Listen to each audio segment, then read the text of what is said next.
मैं आपको यह भी बताना चाहता हूं कि हिंदुस्तान की राजनीति में एक बार फिर से हिंडलबर्ग की रिपोर्ट के बाद सियासत गरमाई हुई है और इस रिपोर्ट के बहाने विपक्ष को एक बार फिर से मोदी सरकार को घेरने का मौका मिल गया। पिछले साल हिंडलबर्ग की रिपोर्ट को लेकर सड़क से संसद तक जमकर हंगामा हुआ, राजनीति हुई, सत्ता पक्ष विपक्ष में जबरदस्त तकरार देखने को मिली। हिंडलबर्ग की रिपोर्ट जारी होने के बाद से शेयर मार्केट में जबरदस्त तरीके से भूचाल आ गया था। अडानी ग्रुप के शेयरों में लगातार गिरावट दर्ज की गई थी। आर्थिक नुकसान का अंदाजा इस बात से लगाया जा सकता है कि गौतम अडानी की रिपोर्ट आने के पहले तक दुनिया के नंबर 2 के अरबपति थे, लेकिन हिंडलबर्ग की रिपोर्ट आने के बाद महज कुछ ही घंटों में गौतम अडानी 36वें पायदान पर खिसक कर पहुंच गए। और इस बार हिंडलबर्ग ने अपनी रिपोर्ट में अडानी ग्रुप के साथ सेबी चीफ पर भी गंभीर आरोप लगाए हैं। यही वजह है कि हिंदुस्तान की राजनीति में भी लगातार उफान मचा हुआ है, लगातार सियासत हो रही है। जुबानी नहीं, सोशल मीडिया के जरिए भी वार पलटवार हो रहा है।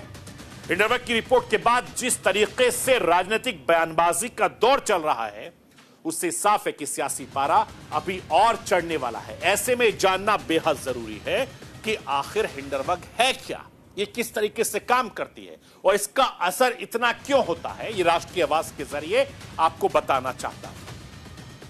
हिंडलबर्ग की रिसर्च में अमरीकी रिसर्च ये कंपनी है और इसका स्थापना जो है वो साल 2017 में नाथन एंडरसन ने की थी। हिंडलबर्ग एक अमरीकी शॉर्ट सेलर फर्म है।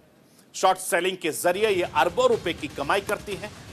हिंडलबर्ग की रिसर्च कंपनियों को गहन तरीके से विश्लेषण करती है, जांच करती है, दावा करती है और उससे फिर सार्वजनिक रूप से डेटा जो है वो मौजूद रहता है।